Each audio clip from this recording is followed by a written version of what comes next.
तुझी माझी यारी भाग 60.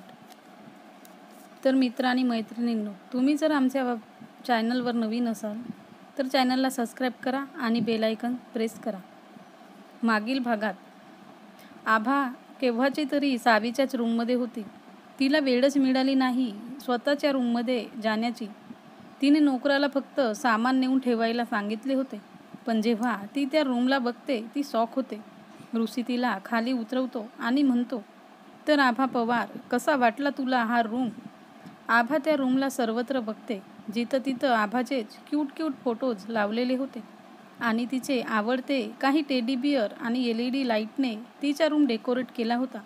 तिला खूप रोमॅन्टिक वाटत होते. तर आतापासून पुढे आभाला खूप रोमॅन्टिक वाटत होते. ऋषी, हे तू माझ्यासाठी केलंस? मला नाही वाटलं होतं की ऋषी कदम इतका रोमॅन्टिक असेल, आभा म्हणाली.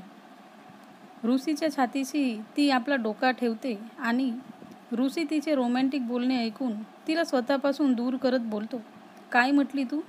मी तुला रोमॅन्टिक वाटत नाही? तू माझ्याबद्दल असं विचारही कशी करू शकते ग? आभा बघते की ऋषी नाराज होत आहे. ती घाबरतच बोलते, नाही, मी तर म्हणत होती की मला खूप छान वाटत आहे. ऋषी तिला उचलून बेडवर नेतो आणि स्वतः तिच्या वर जातो आणि म्हणतो, आता सांगतोय मी तुला की ऋषी केवढा रोमॅन्टिक आहे ते. तो तिला किस करू लागतो. आभासुद्धा त्याला साथ देते. ऋषी तिला डीपली किस करू लागतो, ज्यावरून आभाचा श्वास फुलतो. तेवढ्यात ऋषी स्वतःला कंट्रोल करून आभावरून उठतो. आभा जोरजोराने श्वास घेत होती. ती थोडी शांत झाल्यावर ती त्याला बघते आणि आपले दोन्ही हात चेहऱ्यावर ठेवून स्वतःला लपवते. पण ऋषीला तिची अशी कृती बघून त्याला हसू येत होते. तो आभाचे हात बाजूला करून तिला डोक्यावर किस करत बोलतो, आता तू आराम कर. तुला उद्या कॉलेजमध्येही जायचे आहे. इकडे आलिशान बंगल्यात तो मुलगा जो आभाला धडकला होता, तो जिम करत होता. त्याने ब्लॅक जिम सूट घातला होता आणि त्याच्या गळ्यात ये नावाचा एक गोल्ड लॉकेट होता. तेवढ्यात त्याच्याजवळ त्याचा फ्रेंड विशाल येत बोलतो, तुला आज काय झाले आहे? त्या स्टार JSM कॉलेजमध्ये आपण आपलं ॲडमिशन कॅन्सल करायला गेलो होतो ना, आणि तुला तर तिथं शिकायचे नव्हते, तर अचानक तू आपला प्लॅन का चेंज केलास? तो मुलगा थांबतो आणि जवळच असलेल्या बॉटलचा पाणी पितो. तो बोलतो, मला आता तिथंच शिकायचे आहे. तसंही त्या कॉलेजमध्ये असं खूप काही आहे जे मला कुठंच मिळू शकत नाही. तेवढ्यात विशाल म्हणतो, I know, star JSM college मुंबईतील खूप मोठा कॉलेज आहे आणि फेमसही आहे. पण ब्रो, आपला प्लॅन तर लंडनला जायचा होता ना. तू स्वतःपासून माझेही स्वप्न पाण्यात मिळवलास. तो मुलगा म्हणतो, बरोबर, स्वप्न एक स्वप्नच तर होतं. तो काही विचार करून स्माईल करतो. दुसऱ्या दिवशी तोच व्यक्ती शर्मासोबत आपल्या प्रायव्हेट जेटने इंडिया म्हणजेच मुंबईत पोहोचला होता आणि आता तो कारने कुठंतरी जात होता. तो व्यक्ती बोलतो, तो आत्ताही तिथंच आहे ना? शर्मा जो ड्राईव्ह करत होता तो म्हणतो, हो सर, आणि आपण त्याच्या जवळच पोहोचत आहोत. तर तुम्ही स्वतः पाहून घ्याल. तेवढ्यात त्याची कार एकाच मोठ्या घरी येऊन थांबते. शर्मा म्हणतो, सर, आपण पोहोचलोय. शर्मा त्या व्यक्तीला आत नेतो. रस्त्यात काही गार्ड्स असतात, ते त्यांना थांबवतात, पण शर्मा त्यांना एक कार्ड दाखवतो. जसं ते गार्ड्स त्या कार्डला बघतात तर ते आपली मान खाली करून त्यांना आत जाऊ देतात. शर्मा त्या व्यक्तीसोबत त्या घरात जातो. तो व्यक्ती त्या घरी जाऊन आरामात तिथं असलेल्या एका सोफ्यावर बसतो आणि शर्मा त्याच्याजवळ उभा असतो. तेवढ्यात त्या घरी एक व्यक्ती बोलत येत असतो, माझ्या ग्रीन टी हॉलमध्येच घेऊन जा. तो हे सर्व बोलतानाच त्यांची नजर त्या व्यक्तीवर पडते, जो सोफ्यावर आरामात बसला होता. तो त्या व्यक्तीला बघून थोडा घाबरतो. तेवढ्यात तो व्यक्ती त्याला बघून आपल्या पॅकेटमधून एक गन काढून सरळ त्याच्या छातीवर शूट करतो, ज्यावरून तो व्यक्ती ऑन द स्पॉट मरतो. तो व्यक्ती त्या व्यक्तीजवळ जाऊन त्याचा निघत असलेला रक्त आपल्या बोटाला लावतो आणि म्हणतो, तुझी इतकी हिंमत की तू माझ्या मुलाला मारण्याचा प्रयत्न केलास? तुला काय वाटले की मी इथं नाही? तर तू आपली दुश्मनी माझ्या मुलाला मारून पूर्ण करशील? तू मला विसरला होता की मी कोण आहे? इकडे कदम निवासमध्ये आभा कॉलेजात जायला तयार होत होती. तिने लाल रंगाचा स्लीपलेस टॉप घातला होता आणि काळ्या रंगाचा नॉर्मल जीन्स आणि केसांना क्लचर लावून ती खूप सुंदर दिसत होती. तेवढ्यात ऋषी तिच्या रूममध्ये येतो आणि तो तिला बघतच असतो. आभासुद्धा नोटीस करते की ऋषी तिच्या रूममध्ये आहे आणि तिला पाहत आहे. आभा त्याच्याजवळ जात बोलते, तू मला असं का बघतोस? मी आजला छान दिसत आहे की नाही? ती आपल्या केसांना पकडत बोलते, का मी केसांना मोकळे सोडू? ऋषी म्हणतो, तू जशी आहेस तशीच तू मला छान वाटतेस आभा.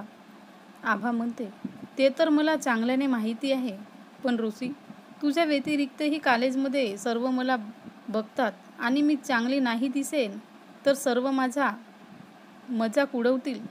ऋषी हे ऐकून आपले आयब्रो उंचावतो आणि म्हणतो, माझ्या व्यतिरिक्त आणखी कोण तुला बघण्याची हिंमत करू शकतो? आणि जर कोणी असं केलंच तर मी त्याचे डोळेच काढून टाकेल. आभा म्हणते, तू असं का बोलतोस? हे बघ, कॉलेज आहे तर कोणाचीही नजर कोणावरही पडू शकते आणि मी सुद्धा कोणालाही पाहू शकते की कोण किती सुंदर किंवा स्मार्ट दिसते. यात काहीच प्रॉब्लेम नाही. तू व्यर्थच रागावू नको. आभाला कळत नाही की तिने ऋषीसमोर काय म्हणून दिले आहे. तेवढ्यात ऋषी तिला आपल्याकडे खेचून आपल्याजवळ करत तो बोलतो, तुला कोणाला पाहायचे आहे? बोल आभा, मी त्याला संपवून टाकेल. तेवढ्यात आभाला कळून चुकते की तिने काय केले आहे. ती घाबरत ततत पप करू लागते. ती बदलत बोलते, माझं सोड ऋषी, पण तू आज आपल्या ऑफिसमध्ये जात आहेस ना? तू आतापर्यंत तयार का नाही झालास? ऋषी म्हणतो, ते तर मी जाईलच आणि मी आता या कॉलेजमध्ये नाही तर तू माझे कान खोलून ऐक.